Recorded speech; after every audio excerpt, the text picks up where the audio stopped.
بسم اللہ الرحمن الرحیم۔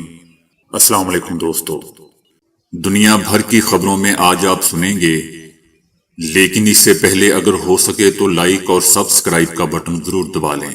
شکریہ۔ اسرائیلی وزیر دفاع کے ایک حالیہ بیان کے بعد یہ تاثر پیدا ہوا تھا کہ اسرائیل مستقبل میں غزہ میں دوبارہ آباد کاری چاہتا ہے، جس پر دوستو شدید رد عمل سامنے آیا تھا۔ اسرائیلی وزیر دفاع نے اس تاثر کی اب تردید کرتے ہوئے کہا ہے کہ ان کے الفاظ کو غلط انداز میں پیش کیا گیا۔ ان کا کہنا ہے کہ غزہ میں دوبارہ اسرائیلی آباد کاری کے امکان سے متعلق میں اپنے بیان کی وضاحت کرتا ہوں کہ حکومت کا غزہ میں نئی یہودی بستیاں بسانے کا کوئی ارادہ نہیں۔ ان کا کہنا تھا کہ غزہ میں فوجی موجودگی کا ذکر صرف سیکیورٹی تناظر میں کیا تھا اور اس کا مقصد اسرائیلی شہریوں کو ممکنہ خطرات سے بچانا تھا، نہ کہ وہاں شہری بستیاں قائم کرنا۔ دوسری جانب حماس نے اس بیان کو جنگ بندی معاہدے کی خلاف ورزی قرار دیتے ہوئے کہا تھا کہ یہ امریکی صدر ٹرمپ کے امن منصوبے کے لیے کے بھی خلاف ہے۔ یاد رہے دوستو کہ امریکہ کی ثالثی میں طے پانے والے امن منصوبے کے تحت اسرائیل کو مرحلہ وار غزہ سے مکمل انخلا کرنا ہے اور وہاں کسی قسم کی نئی آباد کاری کی اجازت نہیں دی گئی۔ سلامتی کونسل میں ایران اور امریکہ نے جوہری مذاکرات کی بحالی کی شرائط پر ایک دوسرے پر لفظی حملے کیے ہیں۔ امریکہ کا کہنا تھا کہ وہ براہ راست مذاکرات کے لیے اب بھی تیار ہیں، شرط یہ ہے کہ ایران میں یورینیم کی افزودگی نہیں ہوگی، جبکہ ایران نے امریکہ کی شرائط کو مسترد کرتے ہوئے کہا ہے کہ ایران کسی بھی دباؤ اور دھمکی کے آگے نہیں جھکے گا۔ یاد رہے دوستو کہ ایران کے جوہری پروگرام کے معاملے پر سلامتی کونسل کا اجلاس ہوا ہے۔ ایران نے میزائل پروگرام اور قومی خود مختاری کے دفاع کے لیے مذاکرات کرنے سے انکار کر دیا ہے۔ یاد رہے دوستو کہ ایران کے میزائل پروگرام پر دباؤ ڈالنے کے لیے اسرائیل کی جانب سے ممکنہ نئی فوجی کارروائی کی باتیں سامنے آ رہی ہیں۔ صدر ٹرمپ نے کہا ہے کہ امریکہ کو اپنی قومی سلامتی کے لیے گرین لینڈ کی ضرورت ہے۔ امریکہ کو گرین لینڈ پر نظر اس کے معدنی وسائل کی وجہ سے نہیں، بلکہ اپنی قومی سلامتی کے تقاضوں کے تحت ہے۔ صدر ٹرمپ کا کہنا تھا کہ ہمارے پاس معدنیات اور تیل نکالنے کے لیے بے شمار مقامات موجود ہیں۔ ہمارے پاس دنیا کے کسی بھی ملک سے زیادہ تیل ہے، ہمیں گرین لینڈ قومی سلامتی کے لیے چاہیے۔ صدر ٹرمپ کا کہنا تھا کہ اگر آپ گرین لینڈ کے ساحل کو اوپر سے نیچے دیکھیں تو آپ کو ہر جگہ روسی اور چینی جہاز نظر آئیں گے۔ صدر ٹرمپ نے کسی وضاحت کے بغیر کہا کہ وہ کہتے ہیں کہ ڈنمارک 300 سال پہلے ایک جہاز کے ساتھ وہاں موجود تھا۔ ٹھیک ہے، ہم بھی اپنے جہازوں کے ساتھ وہاں رہے ہیں، مجھے اس پر پورا یقین ہے۔ دوسری جانب ڈنمارک حکومت نے اس اقدام پر شدید غصے کا اظہار کرتے ہوئے خبردار کیا ہے کہ امریکہ کو ڈنمارک کی خود مختاری کا احترام کرنا ہوگا۔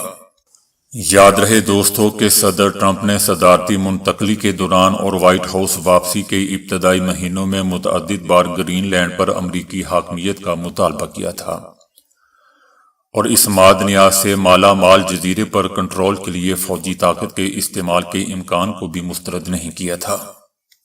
گرین لینڈ ڈنمارک کا ایک وسیع اور نیم خود مختار علاقہ ہے جس کے بارے میں صدر ٹرمپ پہلے بھی کہہ چکے ہیں کہ امریکہ کو اسے اپنے قبضے میں لینا چاہیے۔ ڈنمارک جو نیٹو میں امریکہ کا دوست و اتحادی ہے، اور خود گرین لینڈ نے واضح طور پر کہا ہے کہ یہ جزیرہ فروخت کے لیے نہیں ہے اور وہاں امریکی انٹیلیجنس سرگرمیوں سے متعلق رپورٹس کی بھی مذمت کی تھی۔ گرین لینڈ پر امریکی قبضے کی کوشش کو روس اور یورپ کے بڑے حصے کی جانب سے بھی مخالفت کا سامنا ہے۔ یورپی یونین نے ٹرمپ کے حالیہ اقدامات پر رد عمل دیتے ہوئے کہا ہے کہ گرین لینڈ ڈنمارک کا ایک خود مختار علاقہ ہے اور اس کی حیثیت میں کوئی بھی تبدیلی صرف گرین لینڈ اور ڈنمارک کے عوام کے فیصلے سے ہی ممکن ہے۔ بیلجیم نے بھی غزہ میں فلسطینیوں کی نسل کشی کے معاملے پر اسرائیل کے خلاف دائر مقدمے میں جنوبی افریقہ کی حمایت کا باضابطہ طور پر اعلان کر دیا ہے۔ بین الاقوامی عدالت انصاف کی جانب سے ایک بیان میں بتایا گیا ہے کہ بیلجیم نے بھی اس مقدمے میں شامل ہونے کی باقاعدہ درخواست جمع کروا دی ہے۔ درخواستیں جمع کروانے والے ممالک میں دوستو Brazil, Colombia, Ireland, Mexico, Spain اور ترکیہ شامل ہیں۔ وقت گزرنے کے ساتھ ساتھ مختلف ممالک نے اس مقدمے میں فریق بننے کا اعلان کیا تھا، جس میں یہ معاملہ ایک عالمی قانونی اور سیاسی مسئلہ بن چکا ہے۔ بیلجیم کی شمولیت کو اس کیس میں ایک اور اہم پیش رفت قرار دیا جا رہا ہے، جو عالمی عدالت میں اسرائیل پر دباؤ میں اضافے کا باعث بن رہا ہے۔ لیبیا کے آرمی چیف آف سٹاف محمد علی احمد ایک طیارے حادثے میں مارے گئے ہیں۔ حادثہ اس وقت پیش آیا جب وہ ترکیہ کے دارالحکومت انقرہ سے واپس روانہ ہوئے تھے۔ طیارے میں سوار 4 دیگر افراد بھی مارے گئے۔ حادثے کی وجوہات فوری طور پر معلوم نہیں ہو سکی۔ بھارت کی خلائی ایجنسی نے اب تک کا سب سے بھاری پے لوڈ خلا میں روانہ کر دیا ہے۔ LVM-3M6 راکٹ کے ذریعے امریکہ میں تیار کردہ AST space mobile communication satellite کو نچلے زمینی مدار میں پہنچایا گیا ہے۔ انڈین اسپیس ریسرچ آرگنائزیشن کے مطابق یہ بھارتی سرزمین سے لانچ کیا جانے والا اب تک کا سب سے بھاری پے لوڈ ہے، جس کے تحت آئندہ برسوں میں بغیر انسان کے مدار میں مشن اور انسانی خلائی پروازوں کا منصوبہ ہے۔ 6100 کلو گرام وزنی سیٹلائٹ کو راکٹ کے ایک ترمیم شدہ ورژن کے ذریعے خلا میں بھیجا گیا۔ بھارت دوستو تیزی سے پھیلتے ہوئے کمرشل سیٹلائٹ بزنس میں بڑا حصہ حاصل کرنے کی کوشش کر رہا ہے، جہاں فون، انٹرنیٹ اور دیگر کمپنیاں جدید اور وسیع کمیونیکیشن سہولیات کی متلاشی ہیں۔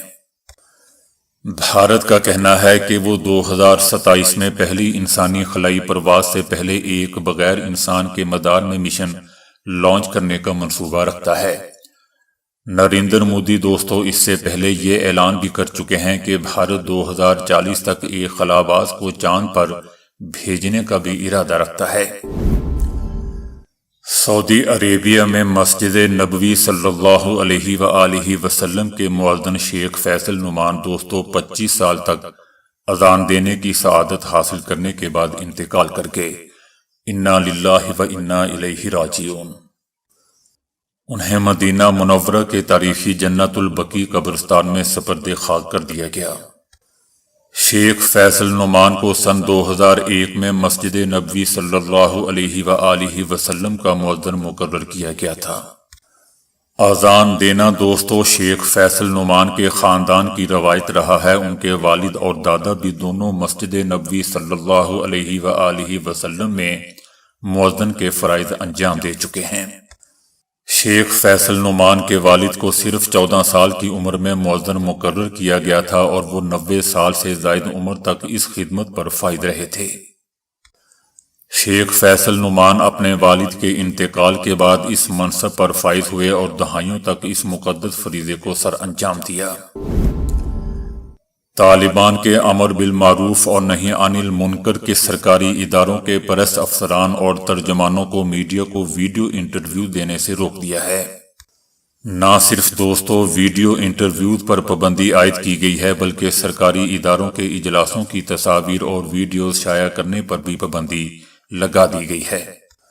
دوستو یاد رہے کہ طالبان نے جانداروں کی تصاویر اور ویڈیوز شائع کرنے پر بھی باقاعدہ پابندی نافذ کی گئی ہے۔ جموں اینڈ کشمیر میں بھارتی فوج کے ایک جونیئر آفیسر کی ڈیوٹی کے دوران گولی لگنے سے موت واقع ہو گئی۔ تاحال یہ بھی واضح نہیں ہو سکا ہے کہ فوجی آفیسر کی ہلاکت اپنی ہی گولی سے ہوئی یا کسی اور اہلکار کے ساتھ آپسی جھگڑے میں مارے گئے۔ یاد رہے دوستوں کہ ماضی میں بھی سیکیورٹی فورسز کے اندر حادثاتی فائرنگ یا باہمی فائرنگ جیسے واقعات بھی رپورٹ ہوتے رہے ہیں، جن کی ہر بار تفصیلی جانچ کی جاتی ہے لیکن کچھ فائدہ نہیں پہنچتا، اس کی خبر منظر عام پر کبھی نہیں آتی۔ چائنا نے بھارت کے خلاف عالمی تجارتی ادارے ورلڈ ٹریڈ آرگنائزیشن میں باضابطہ طور پر مقدمہ دائر کر دیا ہے۔ چینی حکومت کا کہنا ہے کہ بھارت کی بعض تجارتی پالیسیاں اور پابندیاں چینی مصنوعات کے لیے نقصان دہ ہے اور یہ عالمی تجارتی قوانین کی خلاف ورزی کے زمرے میں آتی ہیں، جس کے باعث چینی مصنوعات کو بھارتی مارکیٹ میں مشکلات کا سامنا ہے۔ چائنا نے اپنے مقدمے میں خاص طور پر بھارت کی ٹیلی کام ٹیرف پالیسی کو غلط قرار دیتے ہوئے مطالبہ کیا ہے کہ اسے فوری طور پر درست کیا جائے۔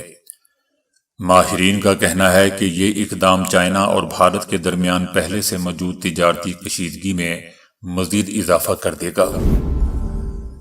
اقوام متحدہ نے افغانستان کی بگڑتی ہوئی معاشی اور سیکیورٹی صورتحال پر شدید تشویش کا اظہار کرتے ہوئے خبردار کیا ہے کہ افغان طالبان کے اقتدار کے بعد ملک کی معیشت تباہی کا شکار ہو چکی ہے اور افغانستان عالمی سطح پر معاشی اور سفارتی تنہائی میں چلا گیا ہے۔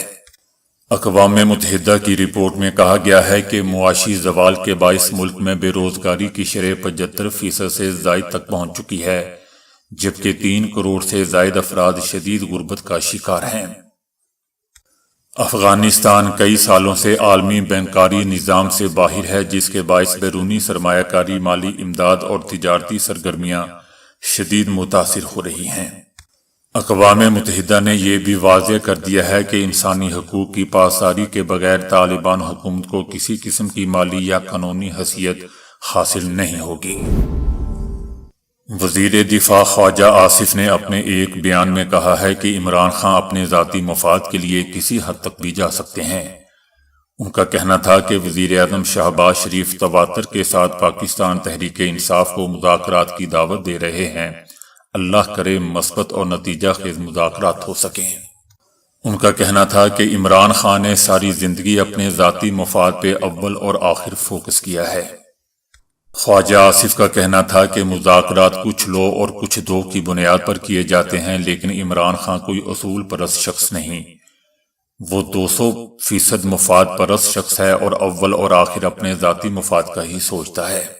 خواجہ آصف کا کہنا تھا کہ وہ ذات کی خاطر اصول اور انسانی رشتے سب رون سکتا ہے۔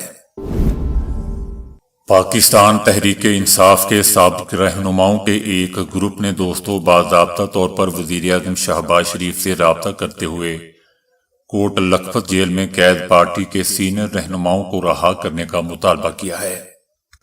قابل ذکر بات دوستو یہ ہے کہ ان کے خط میں پاکستان تحریک انصاف کے بانی عمران خان کا ذکر تک شامل نہیں۔ خط میں سب سے اہم مطالبہ کوٹ لکھپت جیل میں قید high profile P T I رہنماؤں کی رہائی سے متعلق ہے، جن میں شاہ محمود قریشی، ڈاکٹر یاسمین راشد، عمر سرفراز چیمہ، میاں محمود رشید اور سابق سینیٹر اعجاز چودھری شامل ہیں۔ سلمان اکرم راجہ نے کہا ہے کہ محمود اچکزئی نے درست کہا ہے کہ جس نے چوری کی اس سے کیسے بات چیت یا مذاکرات ہو سکتے ہیں۔ پہلے ماننا ہوگا پورے نظام نے مل کر عوام کی رائے پر ڈاکہ مارا، اگر یہ ڈاکے کو مان لیں پھر شفاف الیکشن پر آگے بڑھ سکتے ہیں۔ سلمان اکرم راجہ کا کہنا ہے کہ عمران خان نے کہہ دیا ہے کہ پاکستان تحریک انصاف نہیں، اپوزیشن اتحاد بات کرے، اگر چوری مانے بغیر بات کرنی ہے تو کسی اور کو ڈھونڈ لیں۔ انہوں نے سوال کیا کہ مقدمے ہوں ملنے نہ دیں اور کیسے مذاکرات ہو سکتے ہیں۔